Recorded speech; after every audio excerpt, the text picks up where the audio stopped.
jika iman itu tidak bisa diukur dengan kasat mata, bagaimana kita bisa yakin bahwa kita memiliki iman yang cukup di mata Allah?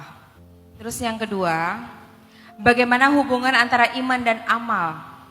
Apakah amal dianggap sempurna tanpa iman yang kuat? Ini kayak ujian ini ya. Betul. Terus yang terakhir Pak Ustadz. Ya Allah, ada berapa pertanyaan ya Kak? Banyak sih Kak Bani. Terakhir ya, 3. Oke, yang terakhir. Bagaimana cara mempertahankan iman dalam menghadapi masalah kehidupan? Karena saya merasa bahwa masalah yang saya hadapi sampai detik ini benar-benar tidak bisa diselesaikan oleh manusia. Bahkan suami atau orang tua pun sekalipun. Karena saya percaya hanya Allah yang bisa membantu masalah saya. Sampai detik ini sumber kekuatan saya itu hanya Allah yang membuat saya menjadi kuat sampai saat ini. Untuk maaf.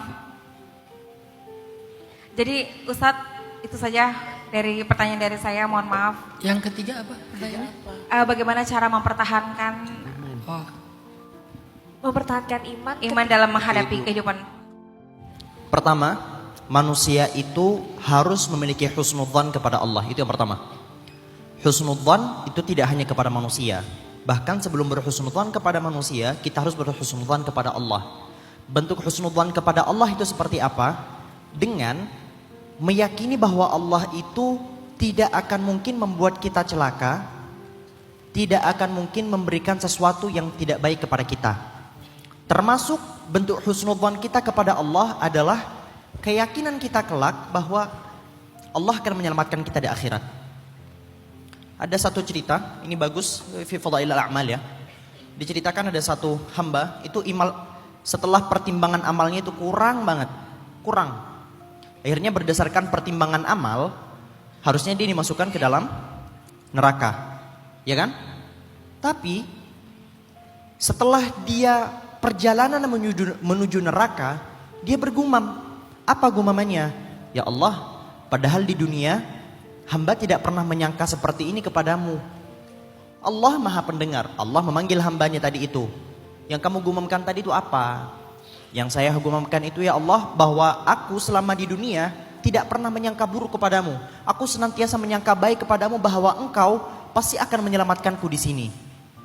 Allah kemudian berfirman, aku tidak ingin mengecewakan hambaku yang sudah berprasangka baik kepadaku. Kalau pakai formalitas timbangan, harusnya dia sudah masuk neraka kan? Tapi karena bentuk husnudzonnya dia kepada Allah, bentuk prasangka baiknya dia kepada Allah, akhirnya dia dimasukkan ke dalam surga. Jadi hadirnya husnudzon itu harus didahulukan dari apapun. Kalau ditanya, nah itu bab pertama. Tapi husnudzon tadi itu harus diseimbangkan dengan apa? Diseimbangkan dengan senantiasa merasa diri kita itu kurang. Merasa kurang ibadah, biar kita terus beribadah. Jangan merasa cukup, bahaya kalau misalnya kita merasa cukup. Udahlah, aku sudah cukup istighfarnya, gak perlu istighfar lagi. Sudahlah, aku cukuplah sholat sunnahnya. Aku sudah sholat sunnah tahajud selama 1 tahun. Tahun kedua gak usah tahajudan lagi lah. Gak ada. Jadi di satu sisi kita senantiasa berhusnudzon dengan kurangnya amal yang kita punya, dengan kurangnya iman yang kita punya, tapi di satu sisi kita tetap berusaha dalam keadaan tidak merasa cukup terhadap iman yang kita punya. Jadi iman harus senantiasa di-upgrade. Yang ketiga itu, yang kedua, yang kedua bahwa iman itu bisa disebut beriman ketika telah melakukan 3 perkara. Apa? Dibuktikan dengan keyakinan. Jadi harus yakin, ngaku cinta Allah, ngaku beriman kepada Allah, tapi hatinya masih meragukan Allah, berarti imannya kurang.